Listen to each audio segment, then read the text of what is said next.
Many of the villagers believed in and feared witchcraft. Salem had been settled by English Puritans seeking religious freedom. The Puritans were strict people who saw life as a continuous struggle between good and evil. Fun was considered sinful, and many Puritans thought witchcraft was a sign of Satan's presence.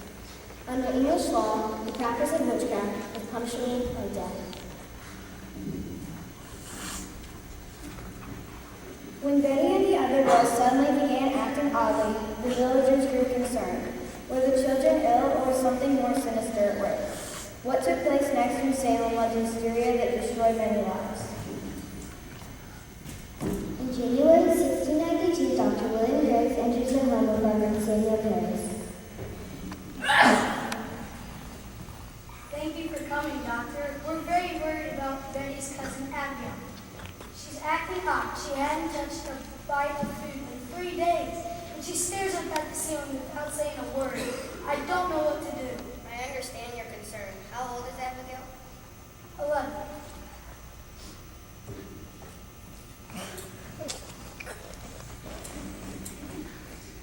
Betty Paris rushes down the stairs and neighbors. Father, Abigail is not well. She's out of her bed, down on the floors, and barking like a dog. I'm afraid. We'll pray for her. Before long, Betty also began to act in surgery. Dr. Greer did not find an explanation for the girl's unusual behavior. Then a huge Betty was called to tend her condition. I'm afraid that our daughter Anne is ill. She's thrashing around on the floor. I fear that they've all been bewitched by an evil hand. Who, doctor? Your daughter Anne in the other room. Reverend Harris was the same thing she was Betty and Anne. As more girls began to show signs of puzzling behavior, tales of witchcraft spread like wildfire through Salem. Reverend Paris calls for a day of prayer at the church. Nearly everyone in Salem attended, but cries from girls interrupted the service. Look how they moan and groan at the very mention of God. An evil spirit has robbed these girls of their will. Who are these tormentors? If only we knew. What ails you, children? Is this person just doing this to you? The girls don't answer but continue to cry and moan. This is very serious. What can we do, Reverend? I've heard it whispered that my slave Tituba can make a witch case to break through the spells. Isn't it true that someone who can break spells can also cast them? Reverend Paris questions his daughter and finally says that the two guys help the girls witchcraft. Yes, it was the tuba. She told scary stories, and we watched her make a witch's cake. She made the cake out of rye, meal, and other strange ingredients, Father. She said it might help Abigail make it better.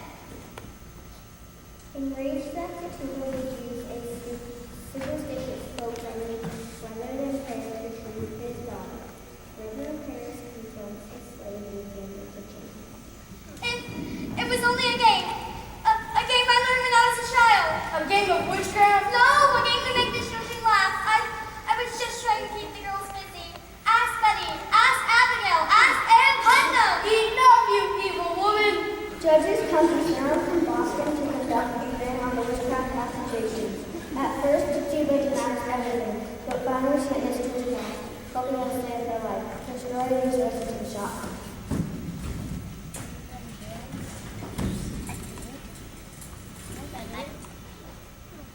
They made me do it. Tell me now. I can't remember. Let's try to recall. Wait. Yes, I remember now. It was a shape like a man. He carried a cane and a book of gold. A yellow bird flew to him and perched on his shoulder.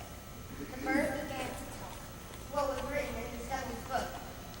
The names of his helpers, written in blood. The names did you see him? I can't read, but the birds knew me. One was Sarah Osborne and the other was Sarah Good. Tituba, Sarah Osborne, and Sarah Good were thrown in jail in Boston, with the accused now in prison. Life in Salem begins to return to normal, but the peace does not last for long. Soon Betty and the other girls are acting stranger than ever. They begin twitching and speaking incoherently. They claim that someone or something is pinching and biting them all over. The girls accuse more people of being witches. Rebecca, nurse, she's a witch? Yes, Mother, just as Mona book. Ask Abigail, she hurt her too. Is there no one who can withstand the devil's power? I must write this to Judge Hathorne in Boston. Rebecca Nurse is called to the court and has a question on March 24th. Many of the injustices of some hear that Nurse, a 71-year-old mother and respected member of the community, has been accused of witchcraft. A large crowd of nurses friends and supporters has entered here before Judge Hathorne.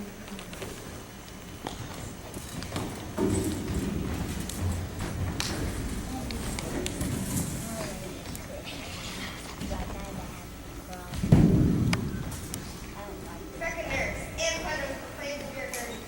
What do you say? I've never harmed a child in my life. Are you in any way involved in witchcraft? I'm innocent, and God will clear my name.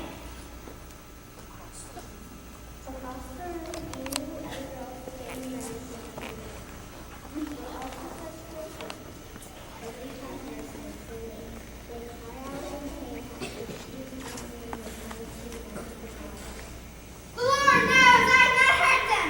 I cannot help it if the devil may appear in my state.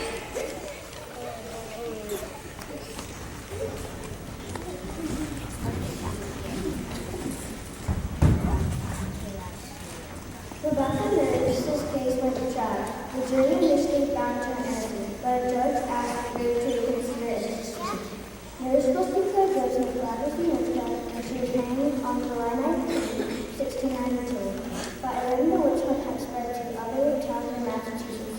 Before the chaos was over, more than 200 people had been accused of being witches, 19 people were hanged. A 71-year-old man was pressed to his death, but had his songs and their others by the jail. Finally, in October 1692, Massachusetts Governor Sir William Phips ordered an end to the witch hunt. Public opinion turned against the accusers. Reverend Paris, in whose house the witchcraft scare started, was forced to move away. In time, some of the accusers began to express regret for their actions.